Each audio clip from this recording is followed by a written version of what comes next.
Good morning, this is KELOLAND on the go with all you need to know in news and weather as you start your day. A federal jury in Sioux Falls has found a Minnesota man guilty of attempting to distribute meth and fentanyl. 36-year-old Jerry Jerome Wise of Moorhead was indicted in April 2021 along with Damara Needham. Needham pled guilty to the same offenses in December and was sentenced in March to more than 10 years behind bars. The two had picked up meth and fentanyl in Arizona and were transporting it through South Dakota. In July of 2020, they were stopped by the South Dakota Highway Patrol. Troopers found more than 650 grams of meth and over 700 fentanyl pills in the vehicle. Jail staffing will be a topic at the Minnehaha County Commission this morning. A letter from jail warden Mike Matson to county commissioners says the last year brought a, quote, unprecedented turnover rate of 31%. However, it says 25 of 27 new officers hired this year were retained.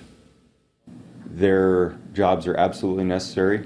They're a very important responsibility, and we need to do everything that we can to keep them safe, make them feel appreciated, and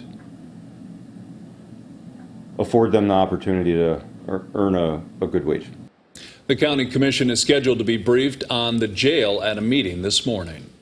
Voters in Minnesota's Congressional District 1 are headed to the polls today for a special primary election.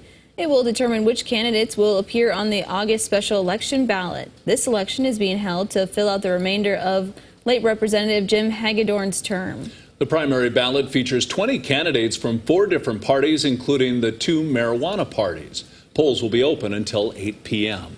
Turning to weather now, let's get a check of today's forecast with meteorologist Brian Karstens. Good morning, Brian. Good morning, guys. Good morning, everybody. Weather today, it looks like overall increasing clouds from south to north. Temperatures mainly in the 60s as you see the rain developing through Kansas and Oklahoma. This is part of a system that's going to be tracking to the north, and it looks pretty likely Sioux Falls will share in on some of this rain, especially by mid to late evening here. The hourly forecast today, though, ahead of that, just some patches of clouds, mid-60s by 2 p.m. Pretty common, actually, across the board there.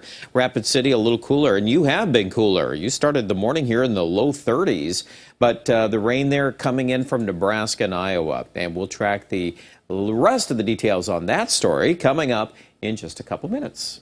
Thank you, Brian. Today, Angela Kennecke is looking into another case of child abuse in Watertown. This time, physical abuse that went on for years. Angela is looking into how the state's attorney failed to follow through and joins us now for a preview of our KELOLAND News investigation. This story is a difficult one to tell. A 5-year-old girl was abused by her stepfather while her mother was at work. The mother says she knew about it, but was also a victim of this man and felt powerless to stop it. It still bothers me that I let it happen, and I should have done something about it a lot sooner. Brendan Wicken was charged with felony child abuse, but what happened next will astound you. Find out why there was no justice for a little girl in tonight's KELOLAND News investigation at 10. 2 other stories you can expect later today on KELOLAND News. Friends of the Lincoln High School teacher who died in the recent derecho are finding a unique way to keep her memory alive. They are selling T-shirts to support her family and what she stood for. We'll hear from those close to her and let you know how you can help in a KELOLAND.com original report that will be posted later today. We'll also have an update on the efforts to help those who lost their homes in the Castlewood tornado. The Castlewood Community Foundation is working to provide funding to households and businesses. We'll find out how people can access the resources later today on KELOLAND News. 2 yaks are back home after they were found Sunday night in Pennington County. Deputies say the 2 animals were roaming outside near Johnson Siding. Authorities were able to corral them into a nearby fence. The sheriff's office located the owners yesterday afternoon. Deputies respond to calls all the time and have to be on their toes. And if it's anything from alpacas to domesticated animals, that's usually what we deal with, cattle and domesticated animals, to try and find their rightful owners and make sure that they get home safely. But this is a first for a yak in South Dakota. Yak began to gain popularity in the 1980s when ranchers increasingly began breeding programs. The population in North America is currently estimated to be around 7,000 animals. A big story on our website. I Love the 90s tour is coming to the Denny Sanford Premier Center in Sioux Falls on September 9th. The tour includes artists like Vanilla Ice, Coolio, Tag Team, and more. Tickets go on sale to the public this Friday at 10 a.m. Let's look at some of our top stories. Now let's get one last look at your weather with meteorologist Brian Karstens. Brian?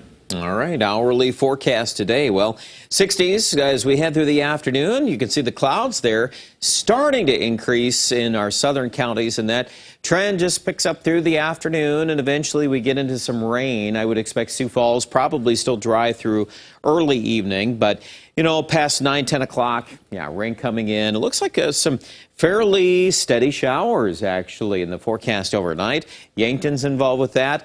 You move your way back to Mitchell and Huron, it definitely loses its punch. So the numbers there on rain, not very high. Even Aberdeen and Watertown, I would say pretty minimal impacts. Central Minnesota, northern Iowa, that's a whole nother story. There's quite a bit of moisture moving in that direction, and it continues into Wednesday afternoon.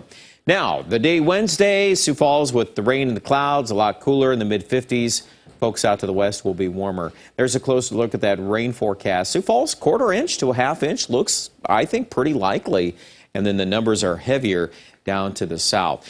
Well, when's it going to warm up? The answer is, well, soon. It looks like we get through tomorrow, and then some of this warmth across the west is going to start to push back into the plains just in time for the weekend, and it will feel more like summer. But the problem we're going to have is we're going to set up a clash zone. Right here it is. This takes us back to, unfortunately, some of the same things we've had. And when severe weather has flared up this spring, I don't have to tell you what's happened. You know the setup. And this is probably going to send some signals our way next week that we're going to have some severe weather in parts of the plains. Now, that's a pretty generic forecast. I realize that. But again, at this point, just some things to think about. And it's, you know, always a good idea, especially just going into June anyway, have your severe weather preparedness plans in place. This is a great week to do that. It's still pretty quiet, so think about those things as we look at that 7-day forecast. It's not going to be long, and we're back in the 70s already by Thursday and Friday. Storm chances right now. Sunday could be kind of an active day across the northern plains. Monday, Tuesday, any one of those days is possibilities here as we think clusters of thunderstorms will be roaming the plains. It's not just one spot.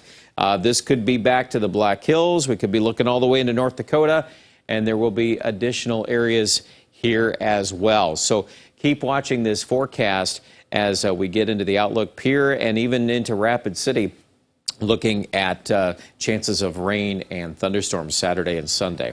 Check out the latest details with the weather online at KELOLAND.com.